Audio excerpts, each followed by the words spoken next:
وقال الرسول يا رب إن قوم اتخذوا هذا القرآن مهجورا. اور پیغمبر کہیں گے کہ اے پروردگار میری قوم نے اس قرآن کو چھوڑ رکھا تھا.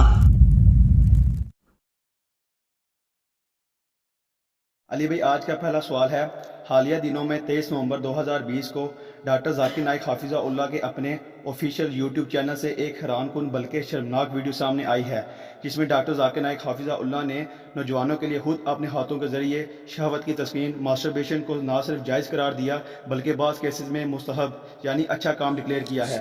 اس حوالے سے قرآن و سنت کی روشنی میں صحیح موقف کیا ہے؟ دیکھیں میرے بھائیو، یہ جو ڈاکٹر ذاکر نائک حافظہ اللہ تعالی من الجنت والناس، اللہ ان کی حفاظت کرے جنوں اور انسانوں میں چھپے ہوئے شیاطین سے، آمین. ان کی یہ 25 منٹ کی آلموسٹ ویڈیو میں نے خود بھی دیکھی ہے. بڑی تفصیل کے ساتھ انہوں نے اس ٹاپک کو ایڈریس کیا ہے. اس ویڈیو کو دیکھنے کے بعد مجھے یعنی ذاتی طور پہ بہت دکھ ہوا. اتنی بڑی شخصیت سے اتنا بڑا بلنڈر ہونا یہ ناقابل فہم ہے. اور اس میں صرف ڈاکٹر ذاکر نائک کو سنگل آؤٹ نہیں کرنا چاہیے. ان سے بہت پہلے ہمارے جو محترم استاد ہیں جاوید احمد غامدی صاحب حافظہ اللہ تعالی من الجنت والناس، ان کی ویڈیو بھی اس حوالے سے آلریڈی موجود ہے، لیکن اسے اتنی پذیرائی نہیں ملی تھی. ڈاکٹر ذاکر نائک کو بہرحال ایک جو فنڈامنٹلسٹ قسم کے مسلمان ہیں جنہیں غیر مسلم آرتھوڈاکس کہتے ہیں، وہ ایٹ لیسٹ ان کو ایک اپنا رول ماڈل کے طور پہ ایکسیپٹ کرتے ہیں ایز کمپیئر ٹو غامدی صاحب کے. اب اس ویڈیو کے اندر وہ ہے تو آلموسٹ کوئی 24-25 منٹ کی ویڈیو ہے، لیکن اس ویڈیو کے اینڈ پہ جا کے آپ اگر 3-4 منٹ صرف سن لینا تو انہوں نے اپنی پوری گفتگو کو کنکلوڈ کیا ہے کہ وہ بتانا کیا چاہ رہے ہیں. اس میں اگرچہ انہوں نے بڑی کوشش کی ہے اس چیز کو ڈسکریج کرنے کی کہ یہ جو غیر فطری کام ہے یہ اسلام میں ناپسندیدہ ہے اکثریت کے نزدیک، لیکن پھر وہ اس میں آسانی دینے کی آڑ میں یا جس طریقے سے بھی اس حد تک گئے ہیں کہ انہوں نے اس کے لیے لفظ مستحب بھی استعمال کیا، یعنی نیکی کا کام، اس حوالے سے کہ اگر کوئی شخص اس کی وجہ سے بڑی برائی یعنی زنا سے بدکاری سے بچ جائے. تو وہ آپ ویڈیو دیکھ سکتے ہیں. اس ویڈیو کے اندر یعنی ان کے الفاظ موجود ہیں، یعنی یہ میں کو اپنی طرف سے نہیں کر رہا. وہ انشاءاللہ تعالی ہم اپنی اس ویڈیو کے اندر وہ چھوٹا سا کلپ انشاءاللہ تعالی ایڈ بھی کر دیں انشاءاللہ تعالی. So if you associate masturbation with pornography or with obscene photographs, it is haram and that is prohibited and it leads to that high chances. That's the reason I would say that best is to avoid. And I would go to the extent that if because of this you're going to do fornication or zina or adultery, then according to me masturbation becomes mustahab. And as mentioned by Imam Ahmad bin Hanbal and Ibn Abbas, may Allah be pleased with him, that masturbation is better than fornication. So normally according to me, I would like to repeat, I'm not giving a blanket permission all of you should do. According to me, masturbation comes in the makruh category. Best is to avoid it. If you have the urges and if you're not married, better that you fast. If the urges are yet there, then masturbation is permitted. There is no sin, there is no punishment, you don't have to feel guilty. And if you have the urge and if you think you do fornication, then better do masturbation and avoid fornication and marry as soon as possible. اب میرے بھائیو، یہ جو مسٹربیشن جسے English میں کہا جاتا ہے اور عربی زبان کے اندر اس کے لیے جو ٹرمنالوجی استعمال ہوتی ہے وہ ہے الاستمناء بالید، یعنی ہاتھوں کے ساتھ اس طرح کا فعل کرنا. اردو زبان کے اندر ہم اس کے لیے مشت زنی کا لفظ استعمال کرتے ہیں. انگلش میں ایک اور ورڈ بھی یوز کیا جاتا ہے ہمارے سب کانٹیننٹ میں، ہینڈ پریکٹس کے نام سے. اب یہ ساری گفتگو میرے مزاج کے بالکل خلاف ہے. میں نے آج تک سیکس کے اوپر صرف ایک ہی ویڈیو ریکارڈ کروائی ہے, مسئلہ 155. اس کے کئی ایک کلپس ملینز آف پیپل نے دیکھے ہیں, لیکن وہ ویڈیو ایک ہی تھی. اس کے بعد میں نے اس چیپٹر کو کلوز کر دیا تھا. میرا مزاج نہیں کہ میں اس طرح کی چیزوں کو اس طرح اوپنلی ڈسکس کروں. اب چونکہ ڈاکٹر ذاکر نائک ایک بڑی پرسنالٹی ہے, ان کی طرف سے یہ ایک فتنہ اٹھایا گیا ہے, پنجابی والا فتنہ نہیں, عربی والا, آزمائش والی چیز. جس طرح کہ 2009 کے اندر انہوں نے یزید ابن معاویہ کے حوالے سے ایک فتنہ کھڑا کیا تھا, تو پھر مجبوراً مجھے اس کا جواب دینا پڑا. تو ہم تو سلوشن اینڈ پہ کھڑے ہوئے تھے. یہاں پر بھی چونکہ اب انہوں نے ایشو اٹھایا ہے, اور آلموسٹ ابھی تک اس ویڈیو کو میرے خیال میں 600K پلس ہونے والی ہے. وہ ویڈیو چند دنوں تک شاید 1 ملین کراس کر جائے, کیونکہ ہمارے نوجوان تو دین میں آلریڈی کوئی آسانیاں ڈھونڈنے کے چکر میں رہتے ہیں. وہ پنجابی کیا جاتا ہے, انے نو کیا چاہیے 2 اکھاں, اندھے کو کیا چاہیے 2 آنکھیں چاہیے نا. تو اگرچہ اس پوری ویڈیو میں انہوں نے خوف خدا رکھتے ہوئے پوری کوشش کی ہے کہ اس کو ڈسکریج کیا جائے, لیکن جو انہوں نے اس میں راستہ نکالا ہے نا, وہ راستہ چونکہ اب نکال دیا. پچھلی ساری وہ جو انہوں نے شرائط اس کے ساتھ لگائی ہیں کہ جی کوئی گندا خیال ذہن میں نہ لایا جائے, اور کوئی گندی ویڈیو, کوئی تصویر, اس طرح کی کوئی چیز ذہن میں نہ ہو, ویسے ہی کوئی کرے. ویسے کون کرے گا؟ یہ تو مطلب ایک ایسی تھریٹیکل بات کی ہے کہ جو امپاسبل ہے آن دا فیس آف ارتھ. تو یہ ہو ہی نہیں سکتا کہ آپ آگ کے انگاروں کے ساتھ کھیل رہے ہیں اور آپ کہیں کہ یہ ساری شرائط اگر ہوں گی تو اس اعتبار سے تو آلموسٹ ان کو سیدھا کہنا چاہیے تھا کہ پھر وہ کوئی فرشتہ ہوگا جو اس طرح کی چیزیں کو کر سکتا ہے, ادروائز انسان میں تو یہ پاسبلٹی نہیں ہے. تو دکھ ہوا ہے ان کی ویڈیو دیکھ کے. میں تو یعنی ان سے ریکویسٹ کروں گا کہ اپنے اس موقف سے رجوع کریں. ادروائز جو انہوں نے اس ویڈیو میں خود کہا ہے کہ میں بڑے عرصے سے اس ایشو کو اوائڈ کر رہا تھا, مہربانی کر دیں تجھے اوائڈ ہی کر دیں. اب بولیں آپ تو اس سے زیادہ مصیبت کھڑی ہو, اور اس سے کوئی آپ کی مقبولیت میں اضافہ نہیں ہوگا. کوئی بھی جو مذہبی آدمی ہے, جو کتاب و سنت کے مزاج سے واقف ہے, وہ کبھی بھی آپ کی اس اوپینین کو یا فتوے کو ایکسیپٹ نہیں کرے گا. ظاہر اسلام کے مزاج میں نہیں بیٹھتی یہ چیز, بالکل یہ حقیقت بات ہے.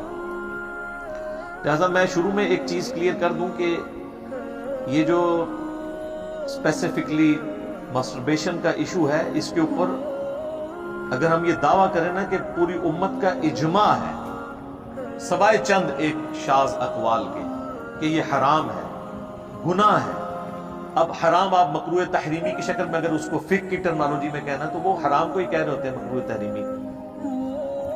تو یہ ہمارا دعویٰ غلط نہیں ہوگا. اہل سنت میں جتنے بھی مکاتب فکر ہیں اس وقت جو ایگزسٹنگ ہیں, بریلوی ہوں, دیوبندی ہوں, اہل حدیث ہوں, ایون اگر آپ فقہ کے پوائنٹ آف ویو سے دیکھیں, حنفی, شافعی, مالکی, یہ متفق ہیں کہ یہ حرام اور گناہ ہے.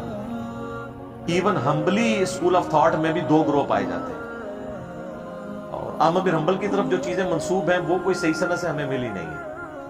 چلیں اگر کوئی مان لے کہ ان کی فقہ میں موجود ہے, تو اس وقت احمد بن حنبل کی فقہ کو تقلید کی قید کے بغیر سب سے زیادہ فالو کیا جاتا ہے سعودی عرب کے اندر. اگرچہ مفتی اعظم سعودیہ جو تھے ابن باز رحمہ اللہ تعالی, المتوفا 1420 ہجری, 1999 میں ان کی ڈیتھ ہوئی. آلموسٹ 60+ ایئرز تک وہ مفتی اعظم رہے ہیں سعودیہ کے. ان کے اپنے فتوے موجود ہیں. انہوں نے اپنے فتووں میں لکھا ہے کہ ہم احمد بن حنبل کے مقلد نہیں, ہم قرآن و سنت کو فالو کرتے ہیں, لیکن ہمارے لیے وہ ریسپیکٹیبل پرسنالٹی ہیں. لہذا جو ان کو حنبلی بھی سمجھتے ہیں وہ اس اعتبار سے دیکھ لیں, جو قرآن و سنت کا سمجھتے ہیں وہ اس اعتبار سے دیکھ لیں. تو بن باز کے اپنے فتووں میں اسے حرام قرار دیا گیا, اور وہ اردو زبان میں چھپ چکے ہیں. ایون سعودی عرب کی جو مستقل فتویٰ کمیٹی ہے, ان کے فتاویٰ چھپے ہوئے ہیں, انہوں نے بھی اسے حرام قرار دیا. شیخ البانی, جن کو ڈاکٹر ذاکر نائک خود بہت کوٹ کرتے ہیں, اور حجاب کے مسئلے میں انہوں نے انہی کا سہارا لیا ہوا ہے, شیخ البانی رحمہ اللہ نے بھی باقاعدہ اس کے حرمت میں بات کیا. انہوں نے تو یہاں تک لکھا ہے کہ اگر کسی شخص کو برائی میں مبتلا ہو جانے کا اندیشہ ہو, یعنی زنا میں پڑنے کا, میں اس کے لیے بھی اسے جائز نہیں سمجھتا کہ یہ عمل کرے, یہ اتنا قبیح ہے.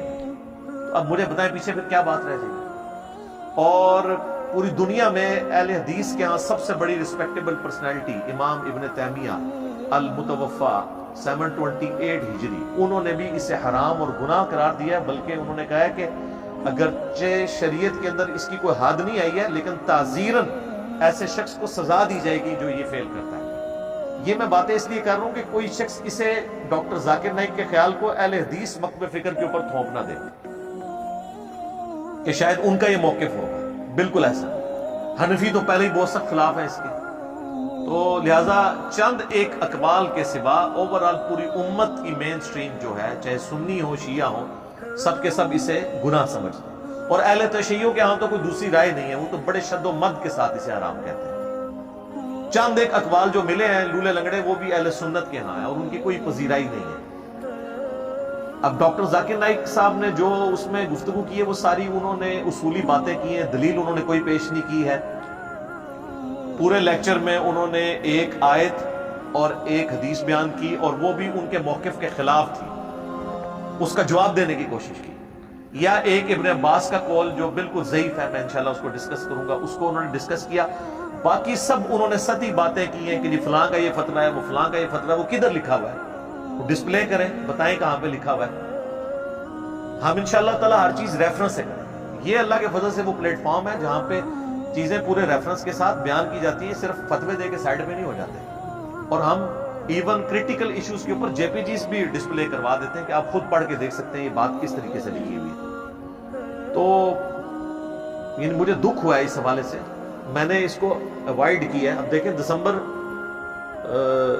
شروع ہو چکا ہوا ہے، اور ہم نے یعنی نومبر میں یہ ویڈیو اپلوڈ ہوئی آخری ہفتے کے اندر، ہم نے اس کو 8-10 دن تک ڈیلے کیا ہے، اسی لیے کہ کوشش یہی کی ہے کہ اس ٹاپک کو ڈسکس نہ کریں، اور اگر یہ فتنہ اس طریقے سے عام نہ ہوتا میں نے ابھی بھی اس کو ڈسکس نہیں کرنا تھا۔ اس کی وجہ یہ کہ اکثر جو عوام الناس ہے اس وقت، ینگ جنریشن، چونکہ وہ انگلش سمجھتی ہے، تو یہ ویڈیو انگلش کے اندر ہے، تو انہوں نے تو یقیناً اس کو دیکھ لیا ہوگا۔ باقی رہ گئے ہمارے جو بڑی عمر کے لوگ ہیں، وہ تو ویسے ہی اس فتوے کے بعد ڈاکٹر ذاکر نائک کو انہوں نے گالیاں نکالنی تھی، ایکسیپٹ تو کو نہیں کرنا تھا۔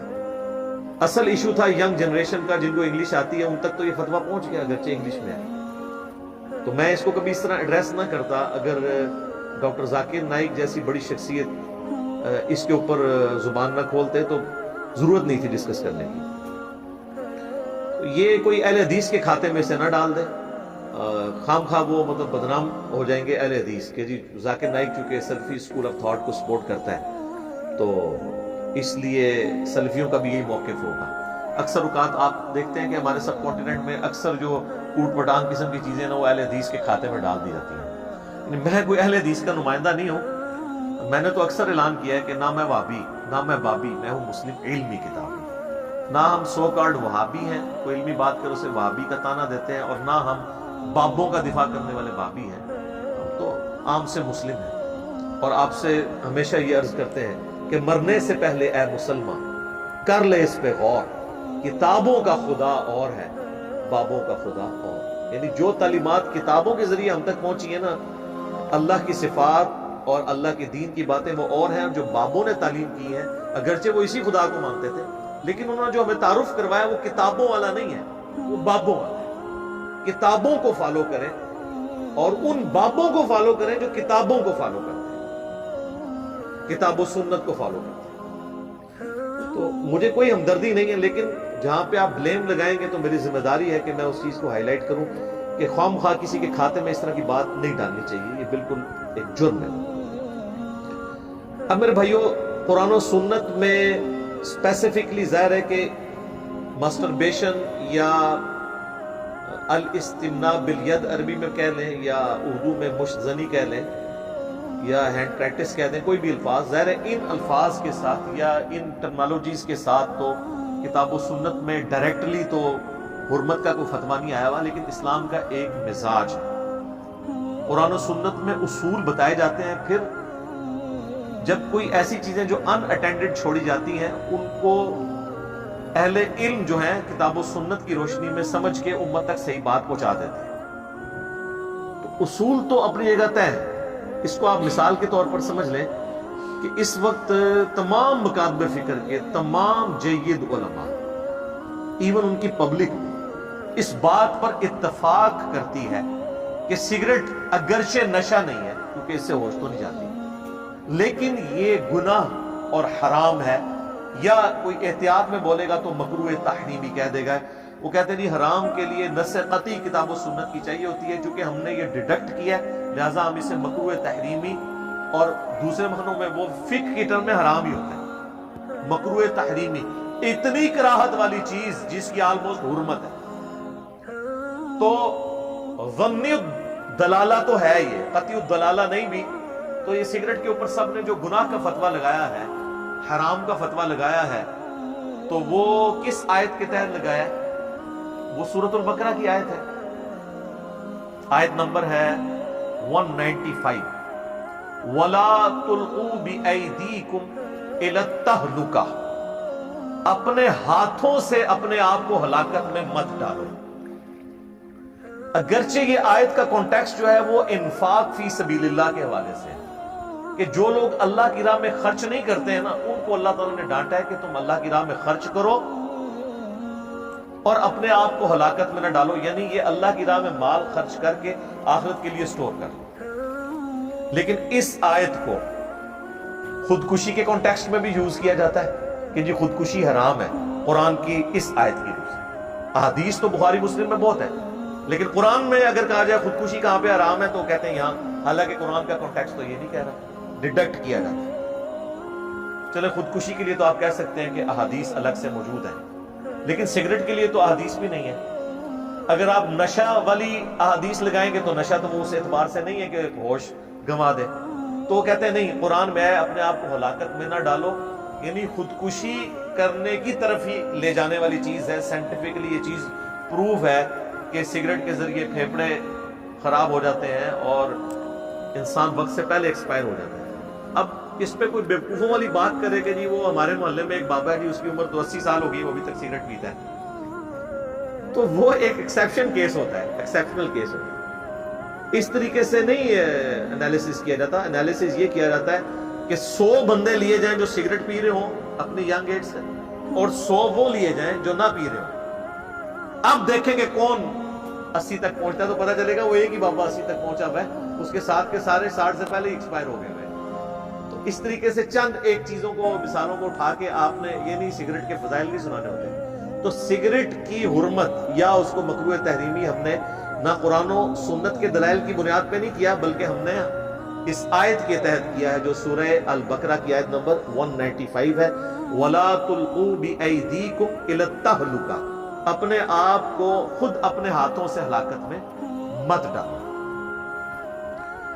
آپ کوئی کہہ سکتا ہے کہ یہ علماء نے خام خواہ اس آیت سے کیوں لیا ایسے، تو صحابہ بھی اسی طرح لیتے تھے۔ اس کی میں آپ کو ایک مثال پیش کرتا ہوں۔ صحیح بخاری اور صحیح مسلم دونوں میں ایک حدیث موجود ہے کہ ایک عورت عبداللہ ابن مسعود رضی اللہ تعالیٰ عنہ کے پاس آتی ہے اور کہتی ہے کہ میں نے سنا ہے کہ آپ ایسی عورتوں پر لعنت کرتے ہیں جو عورتیں دانتوں کے درمیان گیپ بنواتی ہیں اور گندواتی ہیں، جو ٹیٹو بنوانا، اور چہرے کے بال نوچتی ہیں، جس کی آج کل ایک ماڈرن فارم یہ پلکنگ ہے۔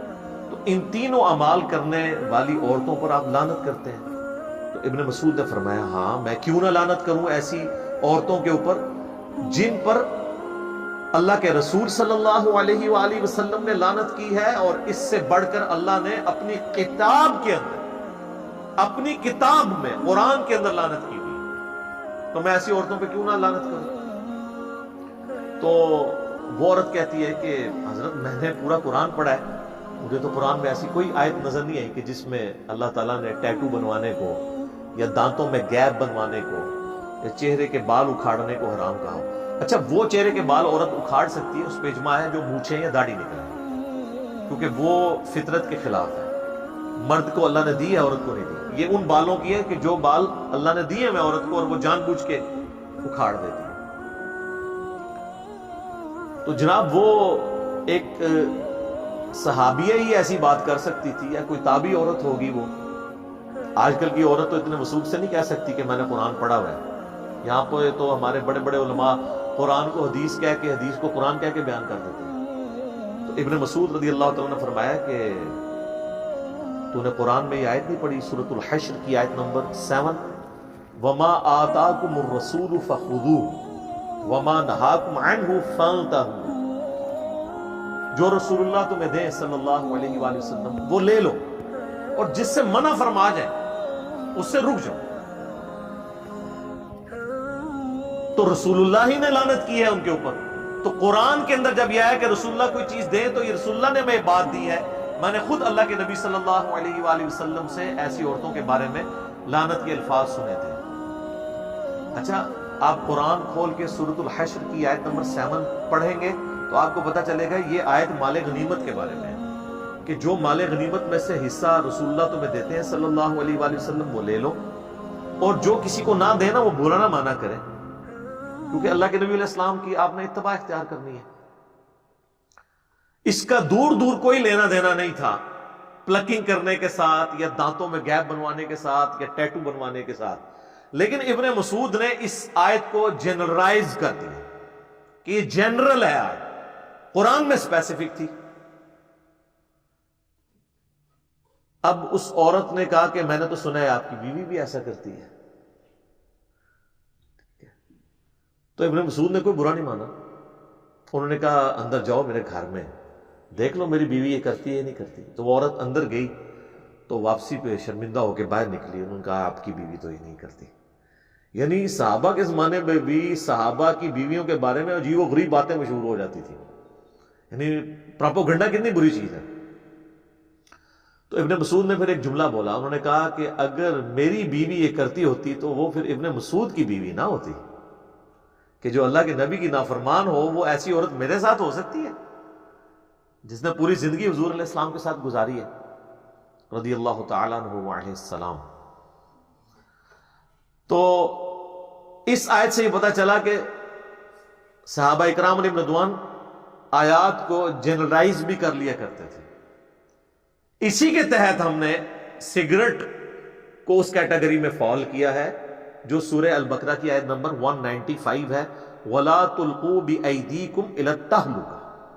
یہ میں نے آپ کو بنیاد اس لیے بنائی تاکہ آپ کو آگے پتہ چلے کہ ہمارے ائمہ اکرام نے اگر قرآن کی کسی آیت سے مسٹربیشن کو حرام قرار دیا ہے تو وہ بالکل صحابہ کے طریقے کے اوپر ہے، یہ کوئی انہوں نے اپنی طرف سے چیزیں انوینٹ نہیں کی ہیں، دین کے اندر داخل نہیں کی ہیں۔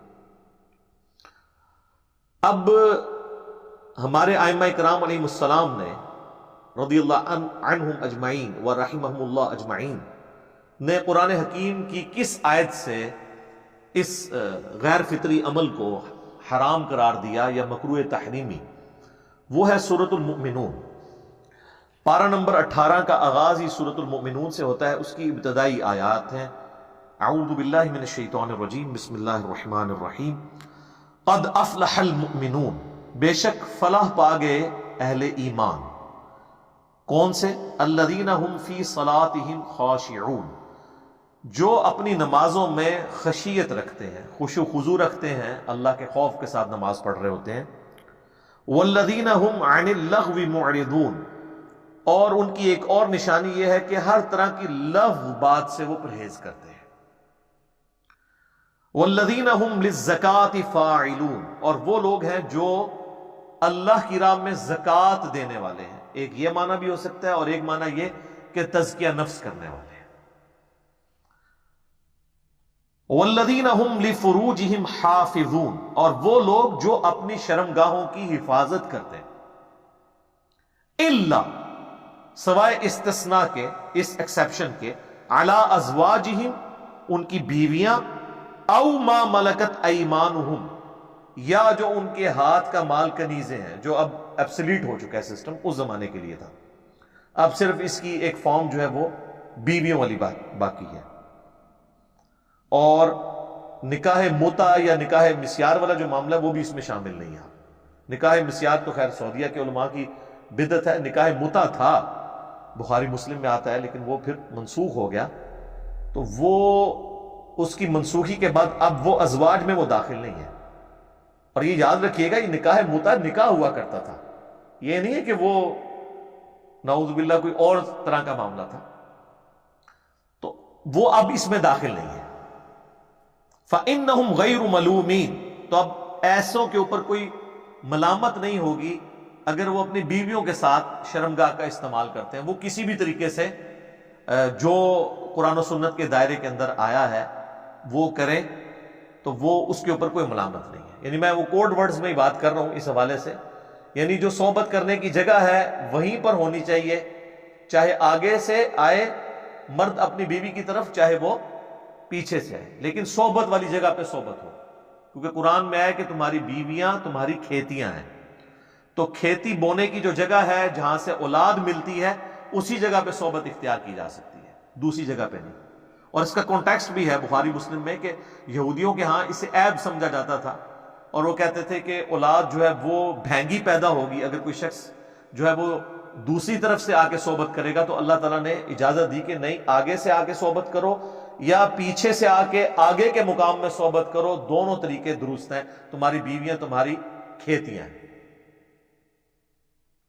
ہاں، جو قوم لوط والا عمل ہے وہ اپنی بیوی کے ساتھ کرنا بھی حرام ہے، اور کسی اور مرد کے ساتھ کرنا بھی حرام ہے، وہ الگ سے ایک ٹاپک ہے، وہ میری ویڈیوز زیادہ سے ریکارڈڈ موجود ہے، میں انشاءاللہ اینڈ پہ آپ کو بتا دوں گا، اب وہ ٹاپک نہیں، اس طرف بات چلی جائے گی۔ البتہ یہ جو میں نے جملہ استعمال کیا نا کہ بیویوں کے ساتھ آپ استعمال کر سکتے ہیں، تو اس حوالے سے صحیح بخاری میں ایک حدیث موجود ہے، ام عائشہ کہتی ہیں اور ام سلمہ کہتی ہیں، ام حبیبہ کہتی ہیں رضی اللہ عنہن کہ نبی صلی اللہ علیہ وآلہ وسلم حالت حیض میں بھی اپنی بیویوں کے ساتھ مباشرت کر لیتے تھے، جس کو بعض منکرین حدیث اٹھاتے ہیں کہ جی قرآن میں تو آیا ہے کہ حیض کی حالت میں اپنی بیویوں سے الگ رہو، وہ قرآن نے جو ہے منع کیا ہے وہ انٹرکورس سے منع کیا ہے، اور یہ امہات المومنین کا امت پہ احسان ہے کہ انہوں نے پھر اس کی ڈیٹیل بھی بتا دی صحیح بخاری کے اندر کہ نبی علیہ السلام، بخاری مسلم بلکہ دونوں میں ملتا ہے کہ اپنی بیویوں کو حالت حیض میں حکم دیتے تھے کہ وہ ناف سے لے کر گھٹنوں تک ایک مضبوط کپڑے سے یعنی تہمت باندھ لیں، اور باقی جسم کے ساتھ آپ علیہ السلام مباشرت کرتے تھے، یعنی آپ انٹر کورس نہیں کرتے تھے، صرف مباشرت کرتے تھے، تو وہ بھی اسی کے اندر شامل ہے، اس اعتبار سے کہ آپ اپنی یعنی عورتوں کے ساتھ شرمگاہ کا استعمال ہو سکتا ہے، لیکن وہ بھی کن کن باؤنڈریز کے اندر۔ فَمَنِ ابْتَغَىٰ وَرَاءَ ذَلِكَ، جو کوئی اس کے علاوہ کوئی اور راستہ اختیار کرے گا، فَأُولَٰئِكَ هُمُ الْعَادُونَ، تو وہ حد سے تجاوز کرنے والا اللہ کا باغی شمار ہوگا جو اپنی شرمگاہ کا استعمال اس استثناء کے علاوہ کرے گا، یعنی بیویاں یا لونڈیاں، جو اب ایبسلیٹ ہو چکا ہے، اب صرف بیویوں والا ہے، اور بیویوں کے ساتھ آپ کسی بھی طریقے سے استعمال کریں، اور اس میں یہ جو آپ کو بتا رہے ہیں یہ والا اگر کیس بیویوں کے ساتھ ہو جائے، یعنی وہ ان کے ذریعے ایسا کوئی معاملہ ہو مسٹربیشن والا، تو وہ سب کے نزدیک حلال ہے، خود سے اس معاملے کو نہ کیا جائے، کیونکہ اس کی ایکسیپشن جو ہے اللہ تعالیٰ نے قرآن حکیم میں دے دی ہے۔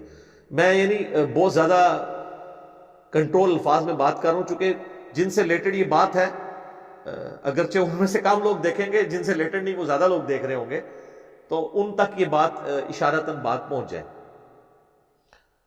کوئی نقطہ ایسا نہ رہ جائے جو اس حوالے سے مسنگ ہو۔ تو یہ آیت جو ہے سورہ المومنون کی آیت نمبر 7 جو ہے، اور اس کے کانٹیکسٹ میں 5 اور 6 بھی، یہ پوری ڈاکٹرن کلیئر کر رہی ہے کہ شرمگاہ کا استعمال اس کے علاوہ اللہ تعالیٰ نے کہا ہے کہ وہ حد کو توڑنے والا ہے، اور یہ رزلٹ اس امت میں بہت بڑی پرسنالٹی نے نکالا ہے، وہ ہے امام محمد بن ادریس الشافعی المتوفی 204 ہجری، جو اہل سنت اور اہل تشیع دونوں کے ہاں بڑے امام مانے جاتے ہیں، ان کی رسپیکٹ ہے، کیونکہ وہ امام موسیٰ کاظم کے شاگرد تھے، امام شافعی رحمہ اللہ، اور ان کا مشہور شعر بھی ہے، ان کان رفضا حب آل محمد فلیشہد الثقلان انی رافضی، بالفرض اگر اہل بیت کی محبت کا نام رافضی ہونا ہے تو اے جنوں انس گواہ ہو جاؤ میں رافضی ہوں۔ تو یہ امام شافعی چونکہ اہل بیت سے بہت محبت رکھتے تھے، اس کی وجہ سے ان کو رافضیت کا تانا ملتا تھا، تو ان کو یہ شعر کہنا پڑا۔ اہل سنت اہل تشیع دونوں ان کا یہ شعر کوٹ کرتے ہیں، ان کو رسپیکٹیبل پرسنالٹی کے طور پر پریزنٹ کیا جاتا ہے، اور یہ شعر ان کے اپنے دیوان الشافعی میں موجود ہے، اور اہل سنت کے ائمہ نے باقاعدہ اپنی اسماء و رجال کی کتابوں میں سے نقل کیا ہے۔ تو امام شافعی نے ان آیات کے کانٹیکسٹ میں رزلٹ نکالا، اور ان کی اپنی کتاب ہے کتاب الام، پوری دنیا میں ان کی ایک اتھینٹک بک مانی جاتی ہے. اس کے اندر انہوں نے انہی آیات کے کانٹیکسٹ میں لکھا ہے کہ ان آیات کی روشنی میں چونکہ اللہ نے فرمایا کہ شرمگاہ کا اس کے علاوہ استعمال جو ہے وہ حد کو کراس کرنے والا ہے، اللہ کے حضور وہ جرم ہے، تو ان جرائم میں انہوں نے کہا کہ الاستمناء بالید، جو عربی میں کہا جاتا ہے مسٹربیشن انگلش کے اندر، مشت زنی اردو کے اندر، یا ہینڈ پریکٹس، یہ بھی اس کے تحت انہوں نے کہا کہ حرام ہے اور منع ہے. اور یہ ان کی اپنی کتاب میں یہ بات لکھی ہے، اور ان کا یہ قول امت نے اس طرح ایکسیپٹ کیا ہے کہ انہی آیات کی روشنی میں آپ اہل سنت کی تمام تفاسیر اٹھا کے دیکھ لیں، تمام نے امام شافعی کے اس قول کو ان آیات کے کانٹیکسٹ میں نقل کیا. ٹاپ آف دا لسٹ جو اس وقت پوری دنیا میں اتھینٹک ترین تفسیر مانی جاتی ہے اہل سنت کے ہاں، تفسیر ابن کثیر. تو حافظ ابن کثیر نے بھی ان آیات کی روشنی میں باقاعدہ امام شافعی کا یہ قول نقل کیا ہے کہ امام شافعی رحمہ اللہ اس کے تحت اس کی حرمت کے قائل ہیں. پھر انہوں نے ساتھ بلکہ ایک روایت بھی لکھی، اگرچہ اس کی سند کمزور ہے، لیکن جب دوسری طرف سے ہر طرف کمزور باتیں پیش کی جا رہی ہوں، یہ ہماری دلیل نہیں ہے، لیکن میں آپ کو بتا دوں کہ ابن کثیر نے اگرچہ اس روایت کو لکھا کہ اس روایت کے اندر ایک مجہول الحال راوی ہے، لیکن باقاعدہ اہل سنت کی ایک مین سٹریم کی کتاب میں تو روایت موجود ہے. امام حسن بن عرفہ ایک امام گزرے ہیں، انہوں نے ایک اپنی کتاب، ان کی جز چھوٹی کتاب ہے، جس طرح امام بخاری نے جز رفع الیدین لکھی، جز القراء لکھی، اس طرح ان کے جز کے اندر یہ روایت موجود ہے کہ 7 لوگ ایسے ہیں جن سے قیامت والے دن نہ اللہ تعالیٰ کلام فرمائے گا، نہ انہیں پاک کرے گا، نہ انہیں عالموں کے ساتھ کھڑا کرے گا، تا وقت کہ وہ دنیا سے توبہ کر کے گئے ہوں. ان میں سے ایک شخص وہ ہے جو خود اپنے ساتھ نکاح کرتا ہے اور الاستمناء کرتا ہے، یعنی اپنے ہاتھوں سے یہ برائی کرتا ہے، مشت زنی والا معاملہ. یہ روایت کمزور ہے، لیکن حافظ ابن کثیر نے اس کو نقل کیا ہے کہ تاکہ ایک نالج ایک جگہ جمع ہو جائے. تو امام شافعی کا یہ جو قول ہے صرف ابن کثیر نے نقل نہیں کیا، بلکہ سنن الکبریٰ البیہقی، امام بیہقی کی کتاب، حدیث کی کتاب میں ایک چیپٹر ہے، اس کا نام ہی الاستمناء ہے. اس کی ہیڈنگ کے اوپر امام بیہقی نے پہلے تو یہ آیت لکھی ہے سورہ المومنون کی آیت نمبر 5، 6، 7، اس کے بعد امام شافعی کا قول انہوں نے چیپٹر کی ہیڈنگ میں لیا ہے، اور اس کے نیچے پھر اس سے متعلق روایتیں لے کے ہیں. اب وہ روایتیں تو کمزور ہیں، پہلی جو انہوں نے روایت لی ہے وہ خود ہی انہوں نے اس کو کمزور ڈکلیئر کر دی ہے کہ یہ مرسل چھوٹی ہوئی ہے، جو ڈاکٹر ذاکر نائک نے بھی ابن عباس کے حوالے سے بیان کی کہ ابن عباس سے کسی نے آگے پوچھا کہ میں نے اپنی اس طرح شرمگاہ کے ساتھ ایسا معاملہ کیا، تو انہوں نے فرمایا کہ شرمگاہ کے ساتھ اس طرح کا معاملہ کرنا اس سے بہتر ہے کہ تم نکاح کر لو، اور زنا سے بہتر یہ ہے. اور وہ کہتے ہیں دیکھیں نہیں، انہوں نے زنا سے تو بہتر اسے کہا ہے نا، حالانکہ اس کا کمپیرزن وہ کرا رہے ہیں کہ یعنی یہ اس سے چھوٹی برائی ہے. اس کا یہ مطلب نہیں کہ جس کو زنا میں پڑنے کا خدشہ ہے تو وہ یہ کام شروع کر دے، تو وہ جس کو خدشہ ہے اس کو کیا کام کرنا چاہیے وہ اللہ کے نبی بتا کے گئے. وہ میں بعد میں آپ کو انشاءاللہ تعالیٰ بتاتا ہوں کہ وہ کیا بتا کے گئے اللہ کے محبوب صلی اللہ علیہ وآلہ وسلم. تو ابن عباس کا وہ قول جو ہے خود لکھا مرسل ہے. ایک اور روایت لے کے ہے، وہ بھی اس میں بھی ضعیف راوی ہے، تدلیس کا ایشو ہے، وہ بھی روایت کمزور ہے. اور اسی طریقے سے امام بیہقی سے بھی آلموسٹ 200 سال پہلے امام بخاری کے استاد ہیں امام عبد الرزاق، جن کی مصنف عبد الرزاق ہے، انہوں نے بھی الاستمناء کے اوپر ایک چیپٹر باندھا ہے، اس میں روایتیں لے کے آئے ہیں. اور ابن عباس والی یہ روایت وہ بھی لے کے آئے ہیں، وہ بھی روایتیں کمزور ہیں، یہی والی روایت تھی. اور بہرحال اس میں صحیح سند سے ایک تابعی کا قول وہ لے کے آئے ہیں، عطا بن ابی رباح کا، جو امام حنیفہ رحمہ اللہ کے استاد بھی ہیں اور جلیل القدر تابعین میں سے ہیں. اور امام ابو حنیفہ کا قول یہ صحیح سند سے ثابت ہے کہ میں نے روئے ارض پہ عطا بن ابی رباح سے افضل شخص کوئی نہیں دیکھا. اسی کے تحت ہم سمجھتے ہیں کہ امام حنیفہ نے کسی صحابی کی زیارت نہیں کی، ورنہ کوئی ادنا صحابی بھی ہوتا تو وہ ان سے تو افضل ہوتا. اور مزے کی بات، کشف المحجوب جو تصوف میں دنیا میں اتھینٹک بک مانی جاتی ہے، علی بن عثمان حجویری المتوفى 465 ہجری، انہوں نے امام حنیفہ کو تبع تابعین والے چیپٹر میں ڈالا ہے، تابعین والے میں نہیں. تو یعنی حالانکہ انہوں نے امام حنیفہ کی شان میں اپنا ایک خواب بھی لکھا نبی الاسلام کو خواب میں دیکھا کہ انہوں نے ان کو گود میں اٹھایا ہوا امام حنیفہ کو، تو وہ سمجھ گئے کہ میرا امام ہے. اور یہ اتنا مشہور ہوا کہ تذکرۃ الاولیاء جو پوری دنیا میں تصوف کے جو ڈکلیئرڈ اولیاء ہیں ان کی بایوگرافی کے اوپر اتھینٹک کتاب ہے، جس کے حوالے فضائل سنت دعوت اسلامی کی اس میں موجود ہیں، اور فضائل اعمال اور فضائل صدقات تبلیغی جماعت کی اس میں موجود ہیں. تذکرۃ الاولیاء شیخ فرید الدین عطار المتوفی 627 ہجری، انہوں نے باقاعدہ امام حنیفہ پہ جو چیپٹر باندھا ہے نا، اس میں انہوں نے کشف المحجوب کا حوالہ دیا ہے کہ شیخ علی بن عثمان حجویری نقل کرتے ہیں. حجویری کا لفظ نہیں لکھا، شیخ علی بن عثمان اپنی کتاب میں نقل کرتے ہیں. تو وہ حجویری نہیں لکھا، اس لیے عام لوگوں کو تو پتہ نہیں چلا، وہ انہوں نے کشف المحجوب کا حوالہ دیا ہوا اپنی کتاب میں امام حنیفہ کی شان میں. تو امام حنیفہ جو ہیں وہ کہتے ہیں کہ میں نے عطا بن ابی رباح سے افضل شخص نہیں دیکھا. اور امام عبد الرزاق جو امام بخاری کے استاد ہیں، انہوں نے عطا بن ابی رباح کا قول نقل کیا ہے صحیح سند کے ساتھ، کہ وہ کہتے ہیں کہ میں اس عمل کو، الاستمناء کو، بالکل جائز نہیں سمجھتا، میں اسے مکروہ سمجھتا ہوں، کراہت والا عمل سمجھتا ہوں. بلکہ المصنف ابن ابی شیبہ میں، جو امام عبد الرزاق کے زمانے میں ہی دوسرے امام گزرے ہیں، اور وہ بھی امام بخاری اور مسلم کے استاد ہیں، بلکہ امام مسلم نے 1500 حدیثیں امام ابن ابی شیبہ سے لی ہیں اپنی صحیح مسلم میں. انہوں نے عطا بن ابی رباح کا یہ قول نقل کیا ہے کہ جو اس طرح کا کام کرے گا اس کا روزہ ٹوٹ جائے گا، صحیح سند کے ساتھ. اور یہ اردو زبان میں آلموسٹ ساری کتابیں آ چکی ہیں، ہم سب کے جے پی جیز بھی ساتھ اٹیچ کریں گے، کسی کو اگر وہم ہوا تو وہ دیکھ لے، خود پڑھ لے. تو انہوں نے کہا روزہ ٹوٹ جائے گا. اب روزہ ٹوٹ جائے گا، اب اس کے بعد اختلاف ہے کہ اس کا کفارہ کیا وہ 60 روزوں والا ہوگا، لیکن اس میں امت کی اکثریت یہ کہتی ہے نہیں، اس کے بدلے ایک ہی روزہ رکھے گا اور توبہ کرے گا. 60 روزوں والا صرف اس ایکسٹریم کے لیے جو بخاری اور مسلم میں ہے کہ اگر کوئی شخص اپنی بیوی کے ساتھ صحبت کر لیتا ہے یا نعوذ باللہ کوئی زنا والا معاملہ کرتا ہے، اس کے لیے 60 روزے والا کفارہ ہے. اس کیس میں صرف ایک روزہ ہی وہ رکھے گا، البتہ روزہ اس کا ٹوٹ جائے گا. آپ اس سے اندازہ لگائیں کہ ہمارے ائمہ محدثین نے باقاعدہ یعنی اس کو ٹاپک بنا کے سنن کبریٰ البیہقی میں بھی ایڈریس کیا اور مصنف عبد الرزاق کے اندر. تو اگر کتابیں آپ پڑھیں گے تو آپ کو پتہ چلے گا کہ کتابوں کے اندر یہ چیزیں کس طریقے سے لکھی ہیں. البتہ یہ جو ہماری باقی مین سٹریم کی کتابیں ہیں بخاری اور مسلم، اس میں چیپٹر بنا کے اسے ایڈریس نہیں کیا گیا، لیکن الگ سے اس کے اوپر ڈسکشن اس اعتبار سے ہوئی ہے انڈائریکٹلی. وہ اب اذانیں شروع ہو چکی ہیں، انشاءاللہ اذانوں کے وقفے کے بعد میں انشاءاللہ آپ کو وہ بتاتا ہوں انشاءاللہ تعالی. سورۃ النور کی آیت نمبر 33 ہے. ایک تو ہم آیت آلریڈی ڈسکس کر چکے ہیں، سورہ المومنون کی آیت نمبر 5، 6 اور 7.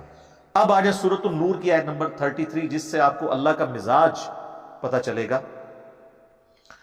اللہ تعالیٰ نے اس میں جو لوگ نکاح کی استطاعت نہیں رکھتے اپنی غربت کی وجہ سے، ان کو ایڈریس کرتے ہوئے کہا ہے وَلْيَسْتَعْفِفِ الَّذِينَ لَا يَجِدُونَ نِكَاحًا، ایسے لوگوں کو پاک دامن رہنا چاہیے جو نکاح کی استطاعت نہیں رکھتے. حَتَّى يُغْنِيَهُمُ اللَّهُ مِنْ فَضْلِهِ، یہاں تک کہ اللہ تعالیٰ اپنے فضل سے انہیں غنی کر دے. یعنی جب تک ان کے پاس فائنینشیل استطاعت نہیں ہے تو وہ اپنے آپ کو پاک دامن رکھے. اب پاک دامن رکھنے میں سب کچھ آ جاتا ہے کہ وہ کسی بھی اس طرح کی ایکٹیویٹی کی طرف نہیں جائیں گے، ورنہ یہاں پہ بتا دیا جاتا کہ جی آپ کو ایک سولوشن دے دیتے ہیں جو بعد میں ڈاکٹر ذاکر نائک نے دیا ہے، نعوذ باللہ من ذالک. اسی کو سپورٹو وہ مشہور حدیث ہے جو صحیح بخاری اور صحیح مسلم دونوں میں ہے، اے نوجوانوں کے گروہ، تم میں جس کے پاس استطاعت ہو، یعنی استطاعت کون سی؟ جو سورۃ النور کی آیت نمبر 33 میں آئی ہے، فائنینشیل استطاعت. یہاں اس کی یعنی مردانہ پن کا اظہار نہیں ہو رہا بلکہ فائنینشیل استطاعت. یہاں پہ تو لوگ کہتے ہیں نا جی وہ کوئی اگر لڑکا کام نہیں کرتا جی اس کی شادی کروا دیں، اندازہ کریں، تاکہ وہ 2 خاندانوں کا بیڑا غرق کر دیں. اور پھر وہ ایک جعلی روایت پکڑی ہوئی ہے کہ جی ایک غریب شخص حضور کے پاس آیا، آپ نے فرمایا شادی کر لو، وہ اور غریب ہو گیا. کہا دوسری کر لو، وہ اور غریب ہو گیا. کہا تیسری کر لو، اور غریب ہو گیا. چوتھی کی تھی تے پھر وہ امیر ہو گیا. سارے اس طرح کدے کوئی امیر نہیں ہوتا ہے، جھوٹی روایتاں نے، گھڑی ہوئی روایتیں ہیں، یہ پتہ نہیں کن دل جنوں نے گھڑی ہیں جن کی ایک بھی نہیں ہو رہی ہوگی. تو یہ قرآن و سنت کا مزاج ہی نہیں ہے. جو فائنینشلی سپورٹ نہیں کر سکتا اس کے لیے بخاری و مسلم میں یہ حدیث آ گئی. قرآن میں تو آیا سورۃ النور کی آیت نمبر 33 میں پاک دامن رہیں. حدیث بخاری اور مسلم میں یہ ہے کہ آپ نے فرمایا اے نوجوانوں کے گروہ، اگر استطاعت ہو تو نکاح کرو، اور جو نکاح کی استطاعت نہیں رکھتا تو اسے چاہیے کہ وہ روزے رکھے، یہ چیز اس کی شہوت کو ٹھنڈا کر دے۔ اور اس میں اور الفاظ بھی ہیں کہ اے نوجوانوں کے گروہ، استطاعت ہو تو نکاح کرو، نکاح کرنا تمہاری عفت اور عصمت کی حفاظت کا ذریعہ ہے، تمہاری شرمگاہ کی حفاظت کا ذریعہ ہے، اور یہ نگاہوں کو نیچا رکھنے کا ذریعہ ہے، جو سورۃ النور میں آیا کہ اے نبی الاسلام مومن مردوں کو حکم دے کہ اپنی نگاہوں کو نیچے رکھیں، اور مومن عورتوں کو بھی حکم دے نگاہوں کو نیچا رکھیں، جسے عربی میں غض بصر کہا جاتا ہے، ان نگاہوں کو نیچا رکھنا۔ تو یہ نگاہوں کو نیچا رکھنے اور تمہاری شرمگاہ کی حفاظت کا ذریعہ ہے، اور جو استطاعت نہیں رکھتا وہ روزے رکھے، یہ چیز اس کی شہوت کو کم کر دے گی۔ تو نبی علیہ السلام نے شہوت کو کم کرنے کا طریقہ جو بتایا ہے وہ ہے روزے رکھنا۔ اب ڈاکٹر ذاکر نائک نے اس حدیث، اب ان کے بالکل خلاف تھی، اس کو انہوں نے عجیب و غریب طریقے سے منطق کے ذریعے حل کرنے کی کوشش کی، تو یعنی انتہائی افسوسناک چیز ہے۔ نبی علیہ السلام نے جو طریقہ بتایا ہے اسی طریقے کو اڈاپٹ کرنا چاہیے۔ آپ کو پتا تھا، آپ کوئی دوسرا بھی تجویز کر سکتے تھے، لیکن وہ ظاہر ہے کہ نبی علیہ السلام کے مزاج میں، اللہ تعالیٰ کے دین کے مزاج میں وہ چیزیں نہیں بیٹھتی ہیں۔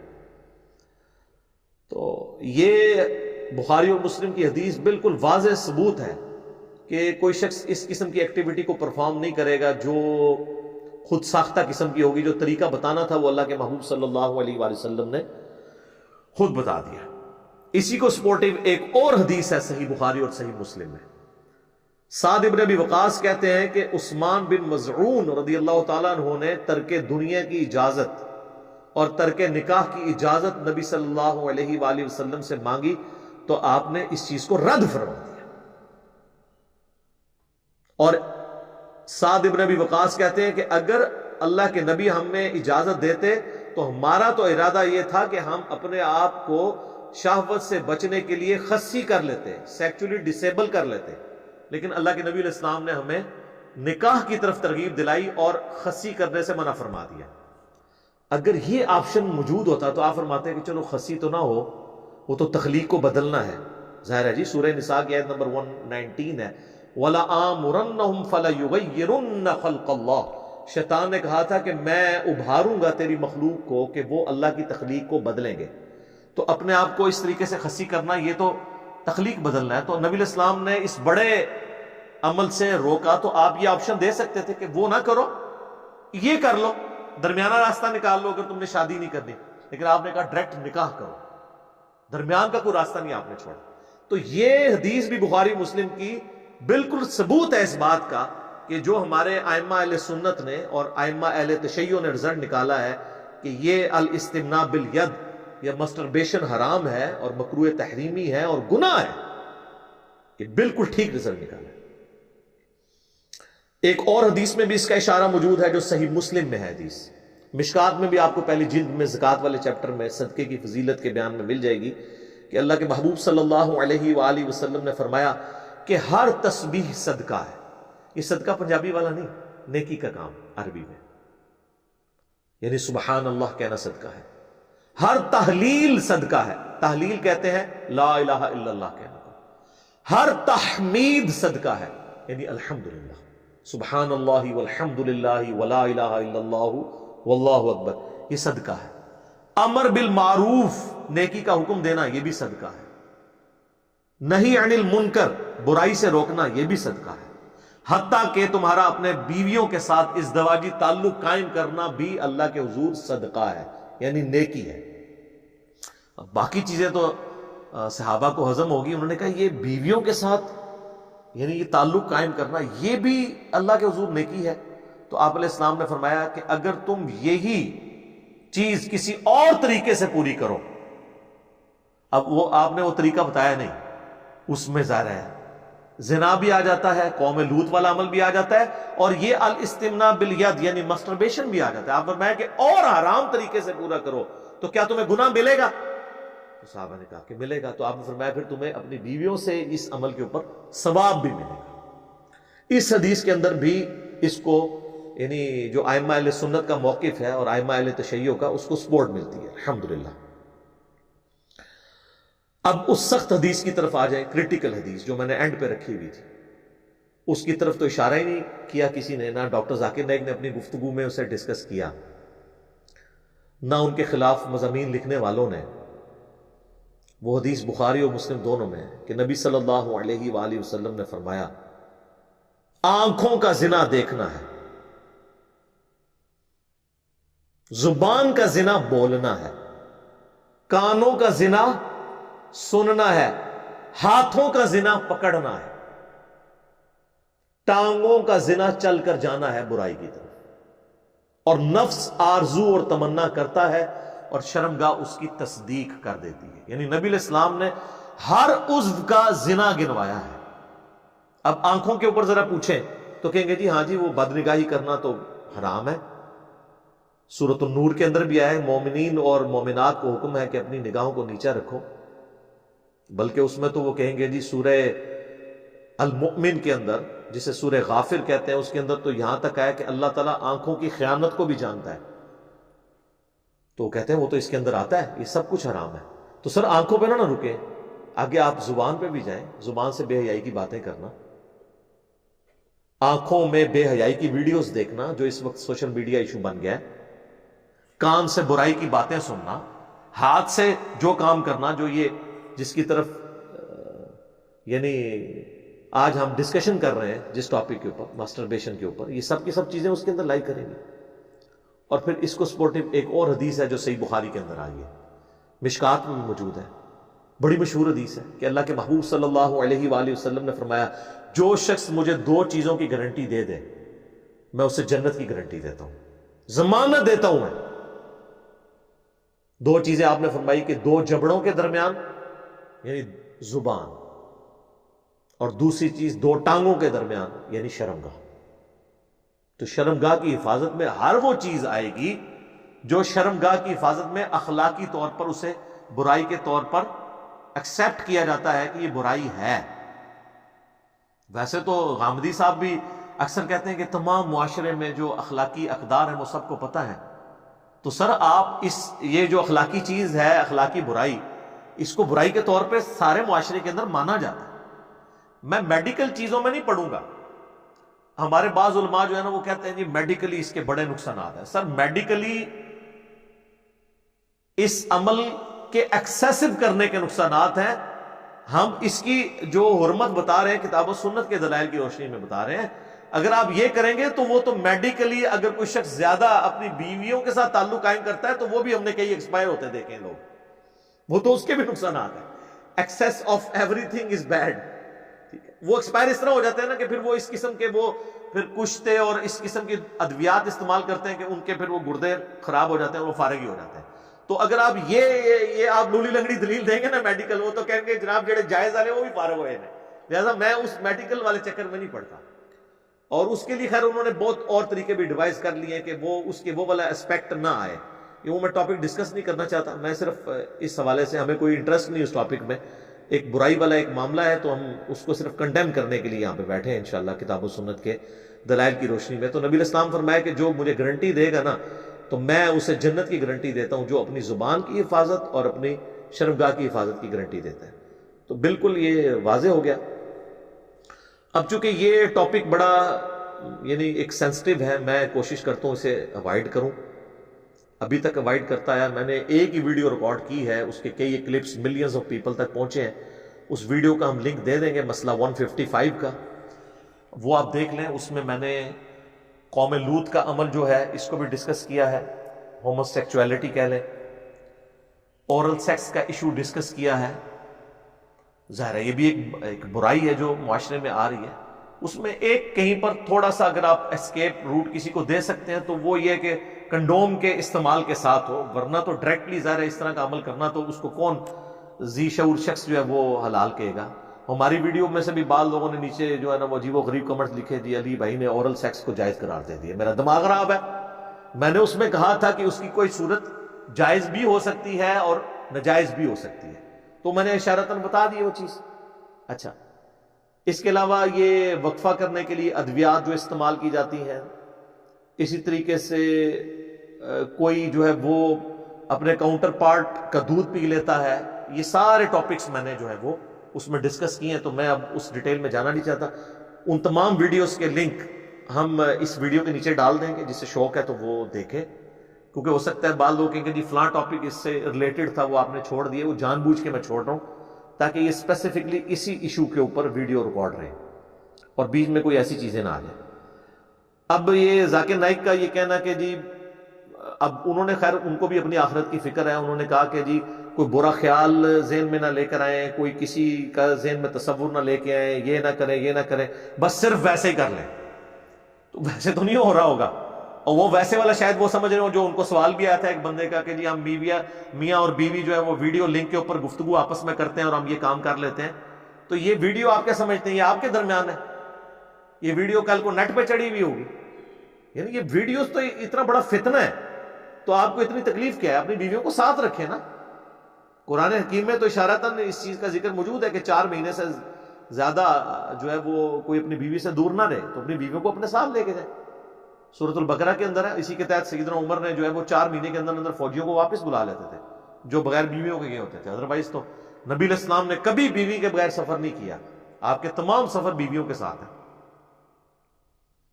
بلکہ بخاری مسلم میں موجود ہے آپ قرہ ڈالتے تھے, جس کے نام قرہ نکلتا تھا اس کو ساتھ لے کے جاتے تھے سفر. ٹھیک ہے, تو نبی علیہ السلام کا تو یہ ایک عمل ہے.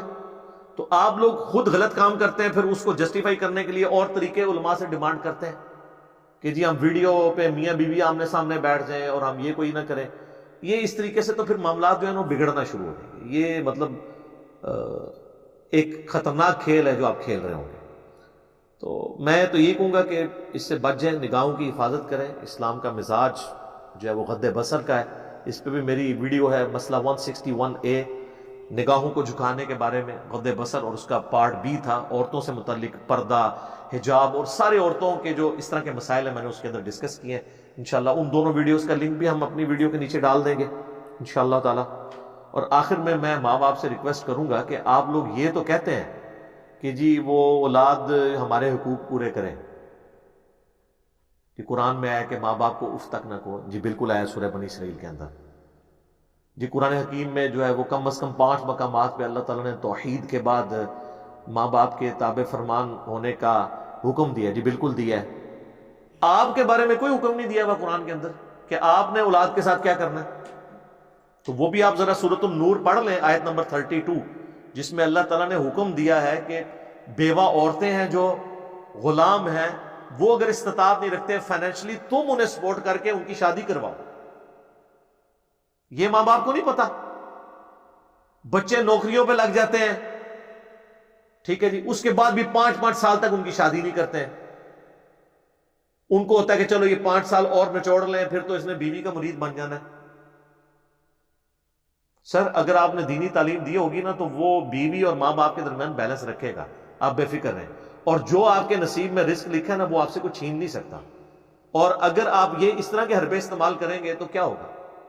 بچے ہو جاتے ہیں جناب, نوکری لگ گئے ہیں, 22-23 سال 25 سال کی عمر میں 30 32 33 35 سال عمر ہو جاتی ہے. اگر بچہ کہیں پہ کہہ دے جی میری شادی کروا دو, کہتے ہیں ایڈی کیڑی جلدی ہے, اور اپنی ان کی شادیاں 18-20 سال کی عمر میں ہوئی ہیں. تو انہوں کیڑی جلدی سی. دیکھ لیں یہ جتنے لوگ اپنے بچوں کو کہہ رہے ہیں نا, تو یہ بچوں کو میں کہتا ہوں آگے سے آپ احترام سے ان سے پوچھنا ہے کہ ابا جی آپ کی کتنی عمر میں شادی ہوئی تھی. تو آپ کو پتہ چلے گا کہ ابا جی کی عمر اس وقت 20 سال تھی اور آپ کی اماں کی عمر 16 یا 18 سال تھی, یا ابا جی کی عمر 22 سال تھی اور اماں جی کی عمر 18 سال تھی, اور آپ کو 18 دونی 36 بھی ہو گیا ہے نا, تو کہتے ہیں حالے کیڑی اتنی کیڑی جلدی ہے. لیکن یہ پہلو ٹھیک ہے جو میں نے پہلے بھی ڈسکس کیا کہ اگر وہ فائنینشلی نہیں چل سک رہا تو آپ اس طرح نہ کریں. لیکن اگر کوئی فائنینشلی ماں باپ سٹرونگ ہیں اور وہ اپنی اولاد کو سپورٹ کر سکتے ہیں تو سر وہ جس طرح باقی ضرورتیں پوری کرتے ہیں, ٹھیک ہے شادی کروا دیں, اور جب تک وہ کہیں پہ سیٹ نہیں ہوتا اس کو فائنینشلی سپورٹ کریں. یہ تو قرآن میں سورۃ النور کی آیت نمبر 32 کے اندر آپ کو بھی حکم آیا کہ آپ نے اپنی اولاد کے ساتھ کس طریقے سے بیہیو کرنا ہے. آپ صرف اپنے حقوق کی بات کرتے ہیں اور اولاد کے کوئی حقوق نہیں ہے. اس کو بھی دیکھنے کی ضرورت ہے. ادخلوا فی السلم کافہ جو ہے نا, اسلام میں پورے کے پورے داخل ہو جاؤ. اپنے حقوق تو آپ لے رہے ہیں اور اپنی اولاد کے حقوق دینے کے لیے تیار نہیں ہو رہے. اپنی زندگی میں تو آپ نے بڑا انجوائے کیا ہے, اب جب بچوں کی انجوائمنٹ کی باری آتی ہے اس وقت جو ہے وہ ساس اور سسر جو ہے وہ نئی مصیبت کھڑی کر لیتے ہیں آنے والی نئی بہو کے ساتھ، الا ماشاءاللہ اچھے لوگ بھی ہیں، لیکن زیادہ تر تو یہ یعنی ایک برا ہی معاملہ اس حوالے سے چل رہا ہوتا ہے۔ تو نوجوانوں کو میں کہوں گا کہ آپ صبر کریں، روزہ رکھیں، اور ڈاکٹر ذاکر نائک کے اس مشورے پہ بالکل عمل نہ کریں، اگرچہ انہوں نے بھی بڑی قید کے ساتھ کہا ہے، تو الٹیمیٹلی وہ یہی کہنا چاہ رہے ہیں کہ نہ ہی کریں، کیونکہ جو قیود انہوں نے لگائی ہیں وہ تو پاسبل ہی نہیں ہے، ٹھیک ہے، جو کہ اگر یہ ہو یہ ہو یہ ہو، یہ تو پاسبل ہی نہیں ہے۔ اور پھر بھی اگر آپ کو صبر نہ آئے تو ہم آپ کو اینڈ پہ ایک مدنی نسخہ عرض کر دیتے ہیں کہ آپ روزانہ 1 منٹ کے لیے موم بتی کے فلیم پہ اپنا ہاتھ رکھا کریں، تاکہ آپ کو جہنم کی جو آگ کا اندازہ ہو جائے۔ ویسے تو بخاری مسلم میں ہے کہ جو جہنم کی آگ ہے وہ دنیا کی آگ سے 70 گنا زیادہ تیز ہے۔ تو جو لوگ یہ کہتے ہیں نا جی جہنم میں ایک پھیرا ہی لگے گا پھر تو ہم جنت میں پہنچ ہی جائیں گے، اب پھیرے کی لینتھ نہیں کسی کو پتا، تو وہ پھیرے والے یہیں سے پریکٹس شروع کریں، نہ کہ 1 منٹ کے لیے پھیرا لگائیں، نہ دنیا کی آگ کا، وہ بھی صرف اپنے ہاتھوں تک، تو لگ پتا جائے گا، پتہ نہیں لگے گا، لگ پتا جائے گا۔ تو یہ پریکٹس شروع کر دیں۔ یہ گناہ سے مجھے کہتے ہیں لوگ جی ہم برائی سے بچنے کا ہمیں کوئی طریقہ بھی تو بتائیں، سر یہ طریقہ بتا دیا، روزانہ پریکٹس کریں۔ اور سورۃ الفرقان میں تو اللہ تعالیٰ نے فرمایا ہے کہ جہنم ہمیشہ رہنے کے لیے بھی بری جگہ ہے اور ایک لمحے کے لیے بھی رہنے کے لیے بری جگہ ہے۔ جو کہتے ہیں نا ایک پھیرا ہی لگے گا، ایک لمحے کے لیے بھی بری جگہ ہے رہنے کے لیے۔ تو یہ پریکٹس شروع کریں تو انشاءاللہ صبر آ جائے گا۔ اچھی صحبت اختیار کریں، قرآن کے ساتھ اپنا شغف رکھیں، تو انشاءاللہ تعالیٰ آپ کو صبر نصیب ہوگا۔ ینگ ایج میں، ٹین ایج میں سب لوگ ان آزمائشوں سے گزرے ہوتے ہیں۔ میری اپنی شادی بھی 27 سال کی عمر میں ہوئی ہے۔ یہ نہیں ہے کہ یہ اس طرح کے ایشوز جو ہیں وہ نوجوانی کی عمر میں لوگوں کو فیس نہیں کرنے پڑتے، لیکن اللہ کا شکر ہے اللہ نے ہمیں پاک دامن رکھا ہے۔ خوف خدا کی وجہ سے آپ بھی کوشش کریں کہ پاک دامن رہیں، اور اس طرح کی جو فتوے ہیں ان کے اوپر بالکل کان نہ دھریں۔ میں نے پورے رسپیکٹ کے ساتھ ڈاکٹر ذاکر نائک کا رد کیا ہے، یزید والے مسئلے میں بھی کیا تھا، اس مسئلے میں بھی۔ اس کی وجہ سے آپ کوئی ان کو زیرو سے ملٹیپلائی نہ کرتے، ان کی جو خدمات ہیں وہ اپنی جگہ ہیں، ہم ان کا دل سے احترام کرتے ہیں، لیکن جو انہوں نے ایک اوپن لائسنس دے دیا ہے اس حوالے سے، اگرچہ انہوں نے بڑی احتیاط سے گفتگو کی ہے، لیکن مجھے پتا ہے وہ احتیاط قائم نہیں رہی، لوگوں نے پک اینڈ چوز کرنا ہے، اور وہ اپنی طرف سے پوری نیک نیتی کے ساتھ یہ فتویٰ دے رہے تھے، لیکن یہ نقصان دہ ہے۔ میں نے کتاب و سنت کے دلائل آپ کے سامنے رکھ دی ہیں، آپ جانیں، اور آپ کے خدا کا معاملہ ہے، میرا تو کام تھا آپ کو صحیح بات بتاتا۔ تو میں اینڈ پہ پھر ورڈکٹ دے دوں کہ یہ پوری امت کا اجماع ہے اس کے گناہ اور حرام، یعنی مکروہ تحریمی کہہ لیں فقہ کی لینگویج میں، سوائے چند ایک اقوال کے جو شاذ ہیں، ان کی کوئی اہمیت نہیں ہے۔ اہل سنت کے تمام گروہ، بریلوی، دیوبندی، اہل حدیث اور اہل تشیع تو 100%، اور اہل سنت میں بھی حنفی، شافعی، مالکی، تینوں کے علماء اس کو حرام اور گناہ سمجھتے ہیں۔ حنابلہ میں بھی 2 گروہ ہیں، ان میں سے ایک گروہ اس کو برا ہی سمجھتا ہے، دوسرا گروہ جو ہے وہ بڑی قیود لگا کے احمد بن حنبل کے متھے مارا ہوا وہ قول، پتہ نہیں انہوں نے کہا ہے کہ نہیں کہا، بل اس کی کوئی اہمیت نہیں ہے۔ دوسری طرف تو پوری امت کھڑی ہوئی ہے، تو یہ اس پہ اگر کوئی اجماع امت کا بھی دعویٰ کرے نا تو برا نہیں ہوگا، اس لیے کہ امت کی اکثریت کیا 99.99999% لوگ کھڑے ہیں، تو چند لوگوں کے اقوال کی کیا اہمیت ہے۔ المستدرک الحاکم میں صحیح سند سے حدیث ہے کہ اللہ تعالیٰ میری امت کو کبھی گمراہی پہ جمع نہیں کرے گا، جماعت پہ اللہ کا ہاتھ ہے۔ تو امت نے الحمدللہ اس کو ایز اے برائی ایکسیپٹ کیا ہوا ہے، لہٰذا امت کا اجماع بھی حجت ہے کتاب و سنت کی طرح۔ اور امام شافعی کا قول ہے کہ جو سورۃ النساء کی آیت نمبر 115 ہے مومنین کے راستے کے بارے میں، وہ اجماع کی حجیت پہ دلیل ہے، اور المستدرک الحاکم کی حدیث جو ہے 399 وہ اجماع کی حجیت کے اوپر ہے۔ تو اجماع کو ماننا کتاب و سنت کو ماننا ہے۔ آپ ڈائریکٹ جا کے اجتہاد میں جا کے کود گئے، اجتہاد تو وہاں ہوتا ہے جہاں کتاب و سنت اور اجماع میں دلیل نہ ہو، تو یہاں تو اجتہاد کی ضرورت ہی نہیں ہے۔ ٹھیک ہے ماڈرن مسائل میں آپ اجتہاد کریں گے، یہ ماڈرن مسئلہ نہیں، ہمارے ائمہ نے، اسلاف نے اس مسئلے کو باقاعدہ ڈسکس کر کے باقاعدہ اس کو کنکلوڈ کر دیا۔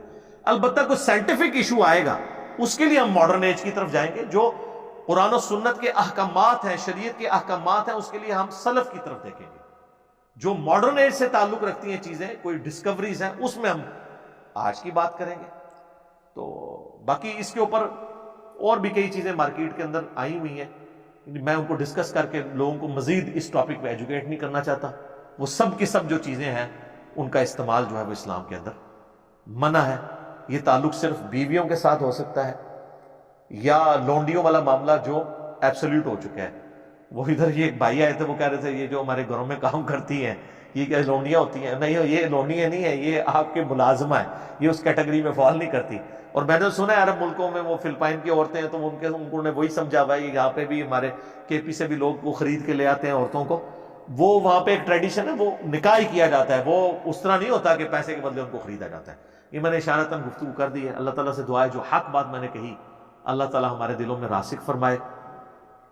اگر جذبات میں میرے منہ سے کوئی غلط بات نکل گئی تو اللہ تعالیٰ ہمارے دلوں ہی سے اسے محو کر دے, ہمیں معاف بھی فرما دے, ہمیں کتاب و سنت کی تعلیمات پر عمل کر کے دوسرے بھائیوں تک پہنچانے کی توفیق عطا فرمائے. سبحانک اللہم و بحمدک اشہد ان لا الہ الا انت استغفرک و اتوب الیک وما علینا الا البلاغ المبین. جزاکم اللہ خیرا.